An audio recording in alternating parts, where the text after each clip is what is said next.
आमची ही आढावा बैठक होती।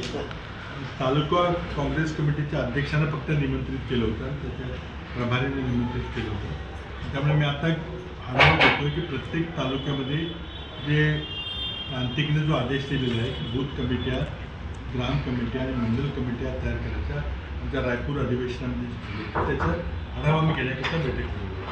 त्यामध्ये आम्ही 3 ठराव पारित केलेले। राहुल गांधी यांच्या न्याय यात्रेला अभिनंदन करणारा ठराव आम्ही पारित केला। खडगेजी यांचं अभिनंदन करणारा ठराव केला, त्यांना इंडिया आघाडीचे ते प्रमुख झालेले आणि त्याचबरोबर रमेश शनितेराय काँग्रेस पक्षाचे प्रभारी झाले, त्यांचे अभिनंदन करण्याचं ठरवलं। पण असं आहे की ही निवडणूक आम्ही इंडिया आघाडीच्या वतीनं आमची जी आघाडी महाआघाडी होती त्याच्या वतीने लढणार आहे। ही जागा कुठला पक्ष लढेल त्याचा निर्णय थोड्या दिवसातच होईल। मग ज्या पक्षाकडं ती जागा जाईल त्या पक्षाचा उमेदवार जो येईल, जो उमेदवार असेल त्याचा आम्ही ताकदीनं प्रचार करणार आहे आणि ही सीट आम्ही आमच्या महाआघाडीकडेच ठेवणार आहे।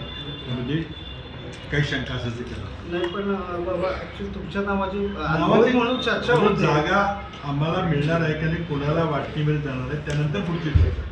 ज्या पक्षाला मिळेल त्या पक्षाचा उमेदवार कोण असेल हीच पुढची चर्चा। आता चर्चाच काही नाही, संधीचा प्रश्न नाही ना, कुठं काय चर्चा अजून नाही आहे। हा राज्य पातळीवरच्या दिल्लीत होणार आहे की कोण किती जागा लढवणार आहे। एकदा ठरलं की ही जागा कुठल्या पक्षाने ठरवायची, त्यानंतर तो पक्ष निवडेल आणि सगळे ताकदीने त्याच्या मागं उभं राहतील। काय आहे की मोदींना बोलणं सोपं असतं, तरी पण शेजारी जर बघितलं तर किती घराणेशाही माणसं किती तिथं त्यांच्या व्यासपीठावर बसलेले आहेत ते तुम्ही पाहिलं पाहिजे। हे सगळं हास्यास्पद झाले, लोक पटतात सगळे की तुम्ही काय अनुराग ठाकूर कोण आहे, अमित शहाची मुलं आता कशी ॲडजस्ट झालेली आहे।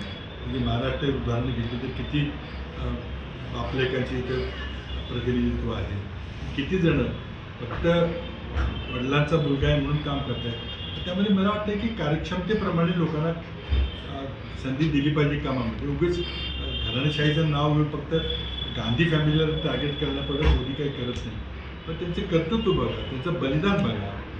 आज राजीव गांधींचं बलिदान विसरला का नाही, इंदिरा गांधीचं बलिदान मोदी विसरलं का?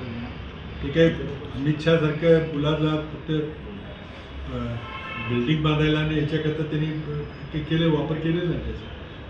त्यामुळं ही लढाई आहे, ही ताकदीने लढाई लढली जाणार।